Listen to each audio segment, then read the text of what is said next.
Hey everyone, Tactics here, and with the season only a couple of days away, I figured it's a good time to give you all some simple, easy to execute routes to help kick that season off right. And of course, MDT strings will be available down in the description below.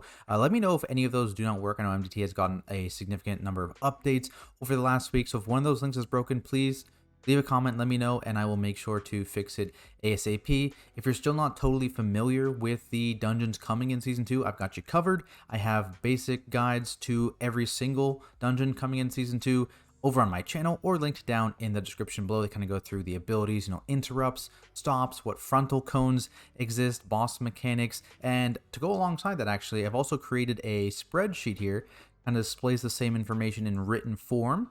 So it's got the mob name, bold for lieutenant mobs, the ability names, exactly what these abilities do, any notes on the abilities, and direct links to all these abilities for every single dungeon here. So this also linked down in the description below. If you want early access to documents like this, it's been available for a couple weeks to my Patreon and Twitch supporters, so that's one of their perks. Shout out to them, appreciate it. But otherwise, it is now available to literally everyone down in the description below. Also linked to my Discord pin there if you want to join that. Also down in the description below. But otherwise, let's talk a little bit about routing here. And it's important to note, again, that these are not designed to be like the best, most optimal routes. These are meant to be safe. They're meant to be easy to understand. So there's, I think, exactly one skip across all 8 of these routes that is easy to enable with like 6 different classes, not just a rogue or invisbots. There's no like giant pulls that require a ton of kicks and coordination to keep track of. It's just great for beginning the season when you're still trying to learn all the abilities, what's dangerous, or if you're pugging, right? So I'll be posting, if you want some more advanced stuff, those kinds of advanced routing guides over the next couple weeks for every single dungeon. So that's more for coordinated groups. That's more for pushing higher keys. If that's something you want to see, make sure you subscribe to the channel, turn on notifications. Anyway, so let's get started here. Halls of Infusion, probably going to be one of the harder dungeons on season start until it gets nerfed. Right off the bat here, you can just walk right down these mobs. So this kind of looks like a skip, but if you remember like Karazhan, Upper Karazhan, early on you just walk right between 2 mobs. Exact same thing here. You just walk in a straight line between them. You don't pull either of these, and you can just move forward. I recommend going left here. There's an engineering orb you can interact with up here on this number 1 marker, and this gives everyone in your party a cheat death. Pretty good. I don't even think the skip is worth unlocking at all, so we just go around here. A couple pulls here, nothing super dangerous. This is probably the most dangerous pull in the first one. There is like I think 3 or 4 kicks / stops. So either kick or stop will work from the apparatuses, and I think the defenders have one as well. But basically, one well-timed AoE stop gets them all. So that's all you really need. Otherwise, you can throw in some kicks if people are kicking. But that's really the scariest pull is that first one. But then moving forward, you get to the first boss here. And if you want to talk about individual pulls, again, that's covered in my Mythic Plus guide videos. That's why I'm being a little quick here. Making your way down this way, I recommend you go towards this hallway. There's a hallway over here you can go down, and there is some mushrooms you can interact here that give you a poison and disease cleanse on your entire party every like 15 seconds. But you can also grab these later if you really want them. There's something to note that is available over there. So if you are really, really down horrendously for like a poison dispel in this dungeon, there is something available over in this section of the dungeon. Otherwise though, you're just pulling everything in this room. There's a stealth mob here and here and here, so be careful. This pull in particular, you're basically just grabbing these guys and then slowly making your way over towards this pack. So it's going to be a very, very delayed pull together, and probably, you might kill some of these mobs or all of these mobs by the time you even get there.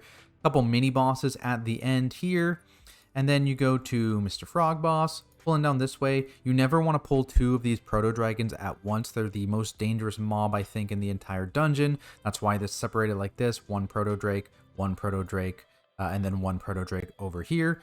Then you've got the next boss, and then you've got the little gauntlet here, similarly just breaking it up by the actual real mobs versus these ragers, which are kind of fake. They're a little fake. And then you just have the last boss. It counts as 110 here. I think this is wrong. I don't think Infuser Soraya is worth 13%. That would be a ridiculous amount of count. So I think this is wrong. But maybe we'll have to test exactly how much count she gives, because that seems like a very, very high number. Otherwise, right, we're at 97.4 without her. and we grab her and we're ridiculously over. So that's why the count looks weird in this pull. Just be aware, or in this dungeon rather, just be aware of that. But that's Halls of Infusion here. Let's move on to Brackenhide. For Brackenhide, I recommend hugging left here initially, pulling this pack together. There's a patrol that comes this way usually shortly into the dungeon, so you can then group this up with the pack over here with one kick, and then you move in here to the next pull down by another cage. The cages, I can just point them out. They're by 1, they're by 3, they're by 5, 6, and 7. So those are where your 5 cages are, and that's the 5 I've chosen to get. And you backtrack, you can do pull 8 here. Again, not actually a ton of kicks in these individual pulls. So that's nice. That's why it's one of the reasons why I've designed the route this way. And then you make your way to the first boss. This pack, again, the positioning looks weird on it. It's actually not blocking you, so don't worry about it. You're actually not even gonna have to worry about moving past this whatsoever. I recommend going right here. I think it's a lot less dangerous. There's a lot of unavoidable party damage or random target damage in this this left area up here. That's why I'm choosing to go right. There's a few more kicks, but a lot of the kicks don't really matter here. A lot of the kicks or maybe a bit of tank damage, or they're just, you know, random effects that don't really impact you too much. So that's why I've chosen to go right. I think it's easier, and it makes rooting later on in the dungeon also a little bit more easy for you. I'll go over that in a second, but basically just doing pulls here. Make sure you grab some of these lashers. They do give you some count. They'll come in packs, basically. Other lashers don't matter. The wild lashers don't do anything. It's the infected lashers that give you count, and those are the guys that are included. If you're ever worried, you can pull like one extra mob that's not on this, and it'll basically count for literally every single lasher that you might pull. Like you just pull these 2 shapers up front here and then never have to worry about lashers. A bunch more kicks, but just be aware of that. These pulls can kind of happen in like any order. Like there's a bunch of slimes here. They'll come like one by one. So as long as you kill all these slimes at some point, it's not a big deal. Making your way down the area here. These pulls look really big. Something to note. The infected lashers, the decaying slimes, they don't really do much. All they do is make these pulls look exceptionally intimidating. They die in like 5 seconds. They're gone. There's like one ability on the lashers, which is a little bit of random target damage and a dot. Otherwise, slimes just leave a puddle on the ground when they die. Like they're really, really easy mobs, but they make these pulls look really big. They're not scary. Don't worry. They don't really do much. Same down here, right? Giant pull, but it's really like 2 mobs. This is a 2 mob pull that looks like a 15 mob pull, right? So looks scarier than it is. Then you've got the boss. The reason why you want to do Tree Mail second and Gutshot third is because this is actually a gauntlet where you're in combat the whole time. So you kind of want to avoid this going to the last boss, and that means you want to do Gutshot third. So then you can go through this non-gauntlet area. So that's why we do that. Moving this way, mini boss on the bridge can be a bit annoying. You can pull them with or without these gut stabbers. Either way, you can then run around the right here, jump down, fight this pack here, fight this pack in the middle here, and you're on your third boss platform with gut shot. You can pull this bear into the boss. It really doesn't do too much. It's not too scary. Honestly, you could also just kill it before. And then after you kill gut shot, you can make your way towards the last boss here. The trash in MDT is a little wrong here. So what you're going to find here is these mobs here, right? This witherlings here. There's going to be 6 wither biters, 3 here and 3 here. This 3-pack doesn't exist. They're connected, so this will pull 6 wither biters. That's why I've grabbed these 2 over here, because there are 6 here. And then there's this patrol with the war scourge, and then the 4 rot hackers in the middle that aren't attached. We need 2 of them. And then after that, this 3-pack also isn't here. You can just walk around everything to the right. You don't need Shroud. You don't need Mind Soothe. Nothing. You can just walk around them all. And then you find yourself in the cave. Couple packs here. This is a patrol and this is a patrol. So that's why we have these guys, just to make sure that, you know, if you're pulling the boss, this guy walking into you is very, very bad. So let's preemptively pull him there. And then, you know, you're safe for the boss. And then you can do him after you've done all that. Yeah, that's it for Brackenhide. Let's go into Uldaman next. Same deal here. These leapers, not super scary. You can pull a ton of them. They only jump at like random people. You can avoid it. So big pull here with them. They'll die pretty quickly as well. This is a scary tank pull because 3 basilisks do a lot of tank damage. Just be aware of that dot there. Moving forward, one more pull before the first boss. 5 and 6 can definitely be combined. Again, a bunch of leapers, and these rock throwers also just do an avoidable hit. So not too super scary for anyone really there, assuming you're avoiding. One more pull. Boss, then you got this number 9 pull. You're kind of just dragging down here with these custodians, and then picking up this custodian, avoiding these guys on the side, because this is some trash that you need to skip some things in this dungeon, otherwise you're going to be at a giga high percentage. So this is the easiest thing to avoid. Again, you just walk down the middle of this room, exactly like Halls of Infusion, exactly like that upper Karazhan example I gave earlier. Walk down the middle here and you're fine. Get to the next boss here. Nice little double pull over here.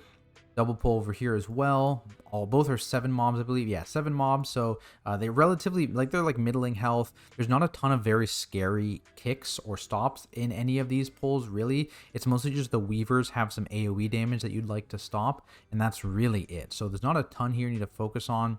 Warders, example, and they have a kick. And they have like a curse to spell, and then they have a shield. Shield's not super important.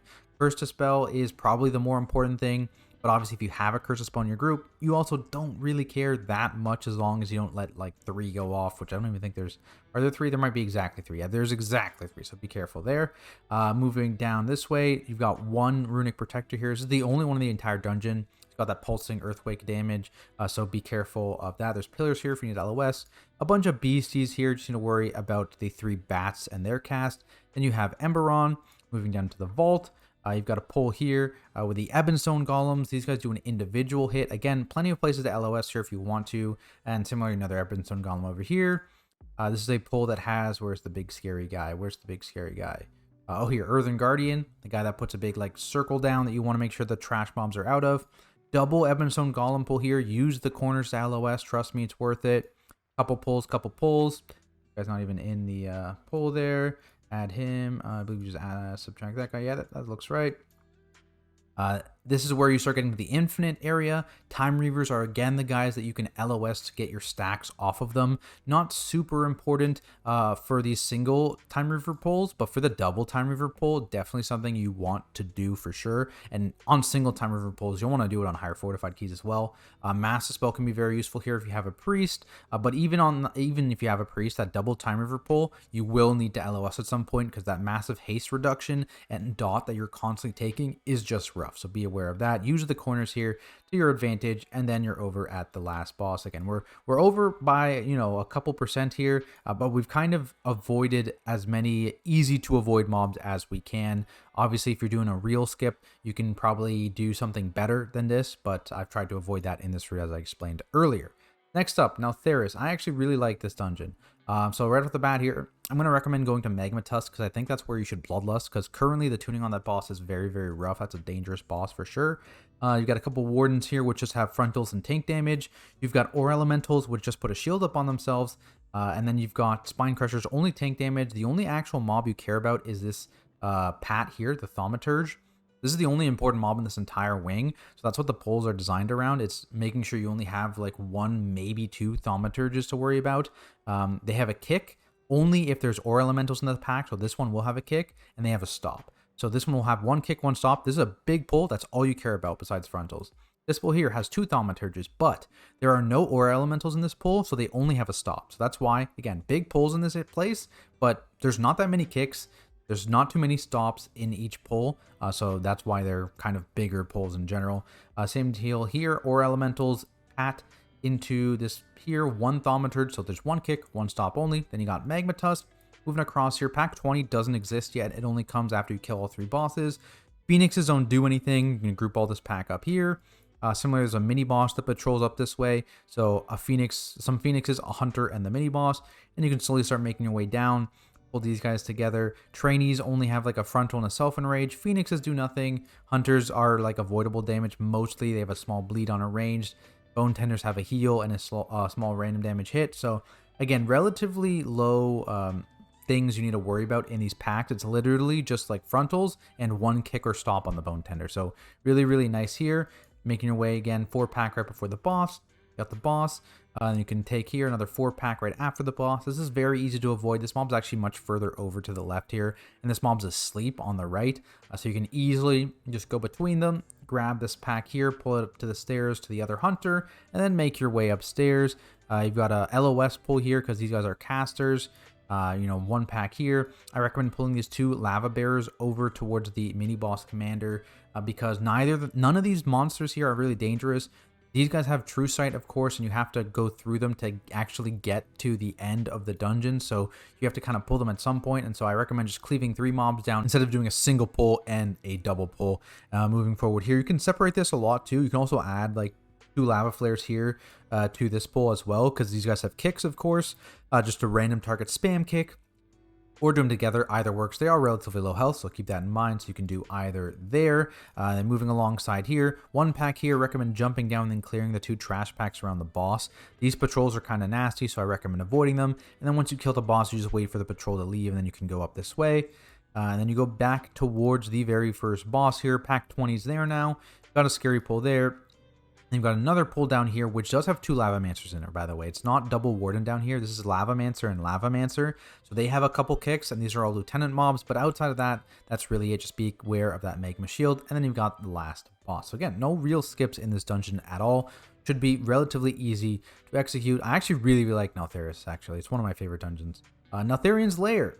Giant pull again off the top here. These Vile Shard crawlers aren't real. They don't exist. The only thing you need to keep in mind really is that you want to make sure you get 4 from around this pack. None of these are actually tethered unless you pull one too close. That's why I have these outside ones, but these 2 out here could totally be pulled as well. But just make sure, I actually don't think, yeah, you need to have 4. You do need to have 4 from this very first area over in this section. Obviously these are all going to pull, but you need 4 extra, so keep that in mind. And then you just jump in the water here. You can pull the last basilisk. Make sure you pull these 2 as well though, into these drudges. You just want to skip this Hulk. Hulks are dangerous for sure. You got the first boss here. Take your little ride down the river. You have a couple mobs here you can just pull. This guy pats back and forth. You can avoid him at either end of the pat. Doesn't really matter. And then you get this little pull here. If you do accidentally pull this breaker, luckily there's no breaker in this pull. So again, kind of a rule, 1 breaker per pull. And you can just pull him into this pull if that happens by accident. Not a big deal.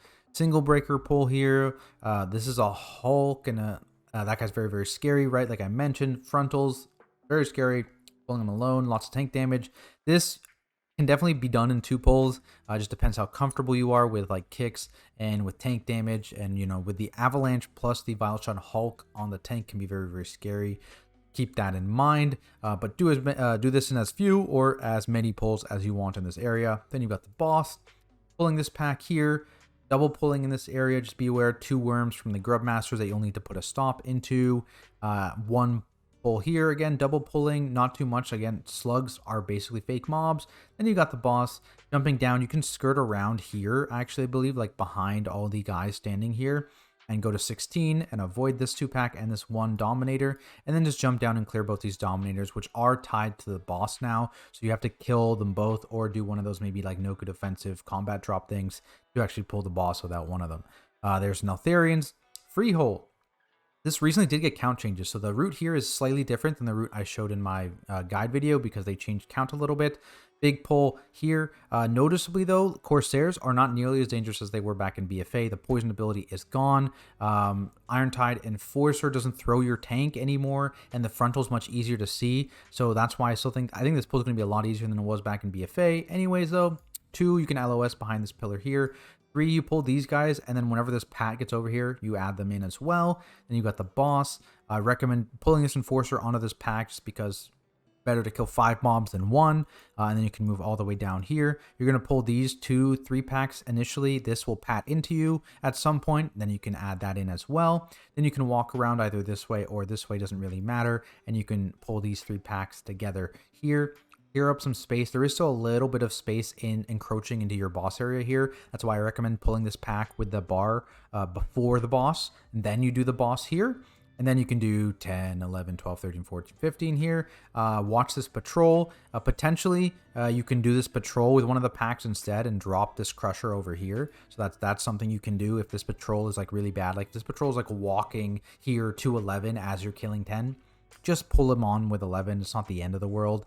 They're not too scary. And then you just don't need to pull that crusher there. The logic here, though, is that you pull 14 at some point and start the RP if you haven't already started the RP, right? Ideally, you have someone start this RP really early after you kill the second boss. But if you can't do that, pull this 3-pack, number 14, down here. Start the RP. Kill them. Catch the pig. This guy comes out. Pull this crusher on top of him for cleave. And then, start the RP for the boss after that as well. And then you kill the boss. Then you make your way back over here with a few pulls in front of Harlan. This pack, again, similar to Noku Defensive, similar to the previous dungeon, is now tied to Harlan. So if you want to pull Harlan without this pack, you need a combat drop to do that. So I recommend just pulling this pack before and then doing Harlan after.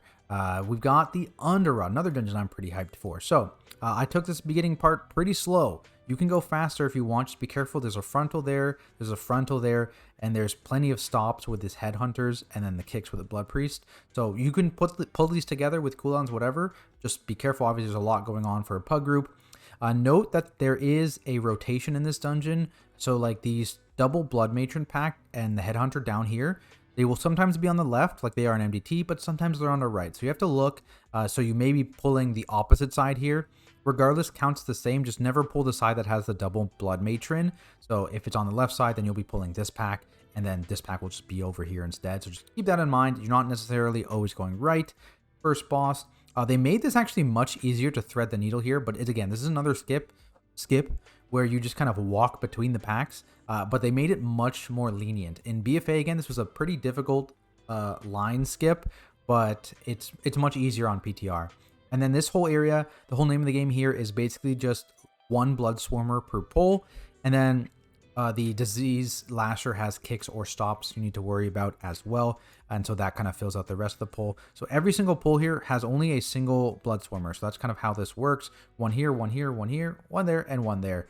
And then outside of that, you need a stop on the maggot, you need a kick or a stop on the lasher. These guys are now stoppable as well, and then you need a kick or a stop on the blood swarmer also, and then keep in mind the random fixate damage. So that's why these pulls are separated as they are, but of course, coordinated groups are going to pull this way bigger. Just so you know, then you got the boss after you clear all the trash.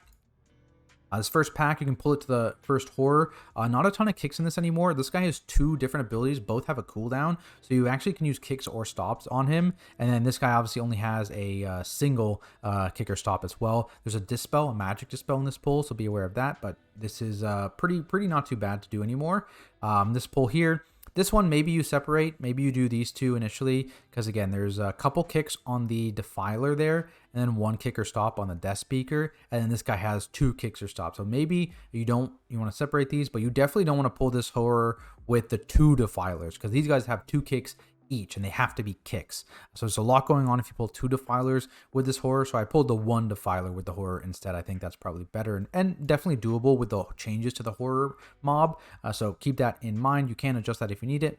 Third boss, moving forward, pulling one Defiler onto a horror again. Then you've got this pack here where you can just pull this Corruptor when he's at a good pat. Don't pull him too close to this horror because it will proximity pull. Wait for the Corruptor to pat like over here, tag him in, and then you add him this pull, and then you just hug the right side here along the wall, and you pull these two, and then you go to the final boss at end.